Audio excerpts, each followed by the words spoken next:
तैमूर पाशा जब सालार को बेइज्जत करके घर से दफ़ा हो जाने का कहता है तो अर्जुमंद को सालार के लिए अफसोस तो बहुत होता है, लेकिन अंदर ही अंदर वो खौफज़दा भी है कि जिस दिन तैमूर पाशा को ये पता चला कि अलीज़े की किडनैपिंग के पीछे दरअसल किसी और का नहीं बल्कि मेरा हाथ है, तो वो मेरा क्या हशर करेगा। यकीनन तैमूर पाशा मुझे सिर्फ घर से ही नहीं बल्कि अपनी ज़िंदगी से भी हमेशा के लिए निकाल बाहर करेगा।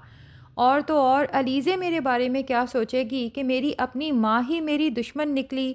अर्जुमन सोचती है कि कुछ भी हो जाए ये राज तैमूर पाशा तक नहीं पहुंचना चाहिए, लेकिन आखिर अर्जुमन कब तक अपने गुनाहों पे यूं ही पर्दा डालती रहेगी। कई साल पहले इसी अर्जुमन ने ही तो मेहरुन्निसा की जान ली थी, जो कि तैमूर पाशा की पहली मोहब्बत थी, जिसे आज तक तैमूर पाशा भुला नहीं पाया।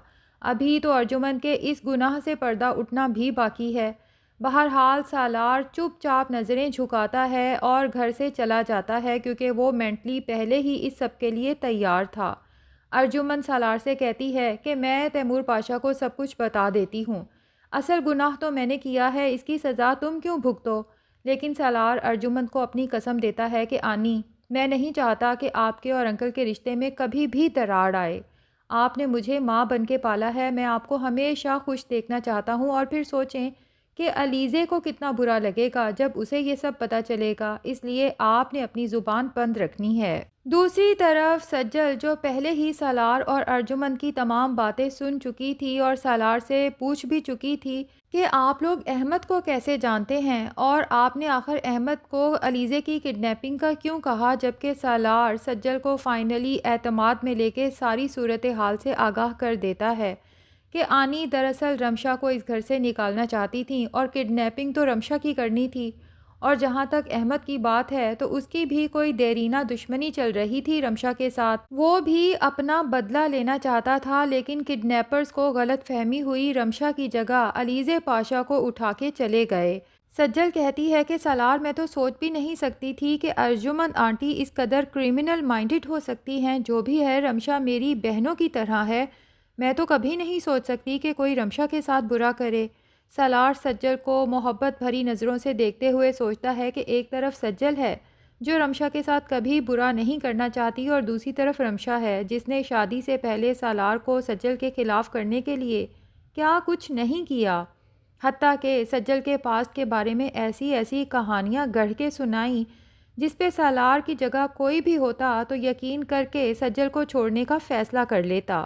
बहरहाल सालार ने घर से निकलते वक्त जब सज्जल की तरफ हाथ बढ़ाया था तो सज्जल ने बिना कुछ सोचे समझे अपना हाथ सालार के हाथ में दे दिया था, क्योंकि सज्जल निकाह के वक्त ही अपने आप से वादा कर चुकी थी कि वो ताहयात सालार का साथ देगी, हर ऊंच नीच में अपने शौहर के साथ खड़ी रहेगी। लेकिन अब सज्जल से ये भी बर्दाश्त नहीं हो रहा कि सालार पे वो इल्ज़ाम लगे जो गुनाह उसने किया ही नहीं, और सज्जल को ये भी पता है कि तैमूर पाशा की तो सालार में जान है, वो तो सालार के बगैर एक दिन भी नहीं रह सकते। जब उन्हें ये सब पता चला होगा कि सालार ही उनकी बेटी की किडनैपिंग के पीछे है तो तैमूर पाशा का एतमाद किस बुरी तरह से टूटा होगा, कितना मान है उन्हें सालार पे। सज्जल से ये सब बर्दाश्त नहीं हो रहा, जबकि उसे ये भी पता है कि असल गुनाहगार सालार नहीं बल्कि अर्जुमंद है।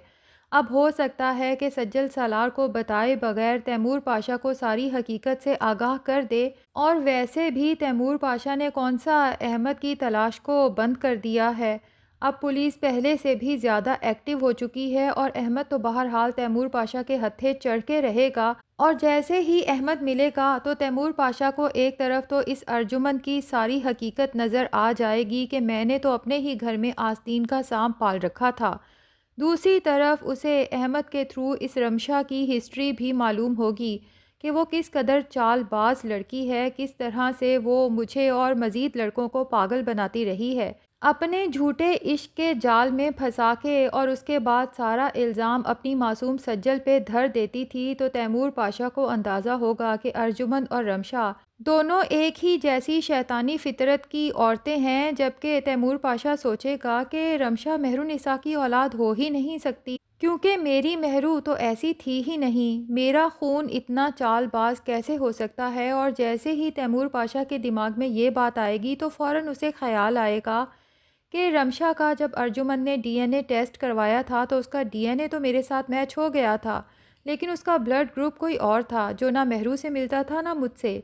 जबकि दूसरी तरफ वो सज्जल है जिसका ब्लड ग्रुप सेम मेरे जैसा है, जबकि मेरा ब्लड ग्रुप बहुत रेयर है जो बहुत कम लोगों में पाया जाता है। वो इस पहलू पे गौर व फिक्र ज़रूर करेगा। दूसरी तरफ रमशा जो सज्जल और सालार को घर से निकाले जाने पे खुश कम और दुखी ज़्यादा है, क्योंकि वो तो यही चाहती थी कि ये दोनों मेरी नज़रों के सामने रहें और मेरी इनकी हर एक्टिविटी पे नज़र रहे ताकि इनके रिश्ते को कमज़ोर कर सकूं।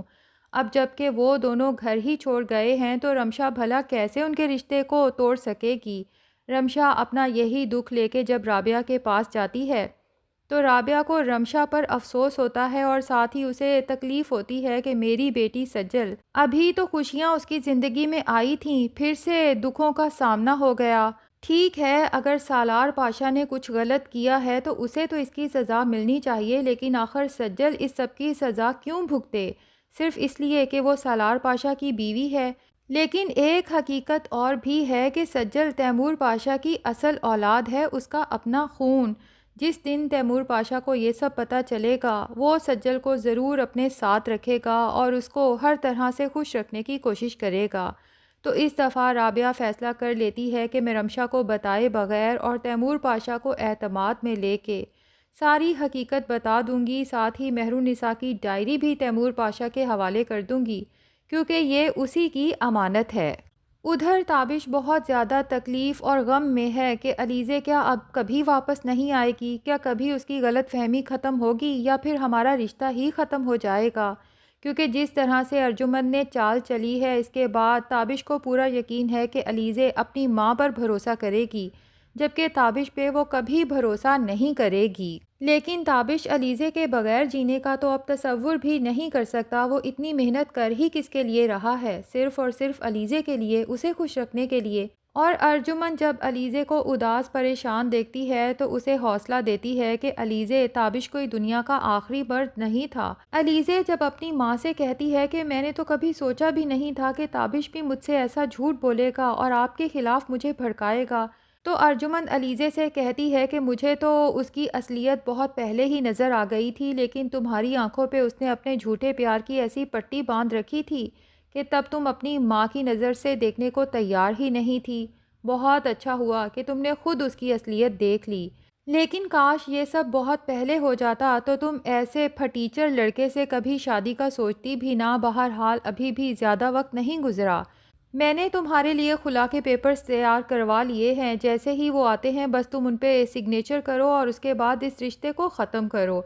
अलीज़े तो जब अपनी माँ की ये बात सुनती है तो उसका दिल जैसे मुट्ठी में जकड़ा जाता है। ठीक है, वो ताबिश से नाराज़ है, लेकिन ताबिश से दूर होने का, उससे रिश्ता ख़त्म करने का तो अलीज़े कभी सोच भी नहीं सकती। इसीलिए फ़िलहाल वो अपनी माँ की बात पे चुप हो जाती है। जबकि तैमूर पाशा जब अपनी बेटी को यूँ चुप चुप उदास देखता है तो उसे समझाता है कि अलीज़े, ताबिश को छोड़ने का फ़ैसला हो या उसके साथ रहने का, जल्दबाजी में कोई फ़ैसला ना करना और याद रखना कि मैं तुम्हारे हर फ़ैसले में तुम्हारे साथ हूँ। तो नाज़रीन, अलीज़े की ये गलत फ़हमी तो जल्द ही ख़त्म होने वाली है कि असल में सच्चा कौन है और झूठा, क्योंकि जैसे ही अहमद पकड़ा जाएगा और सारी सच्चाई उगल देगा तो अलीज़े समझ जाएगी जो माँ अपनी बेटी को किडनैप करवा सकती है वो ताबिश के ख़िलाफ़ क्या कुछ नहीं कर सकती। तो क्या ख्याल है नाज़रीन, अर्जुमन की सज़ा क्या होनी चाहिए, जेल की सलाखों के पीछे या फिर तलाक?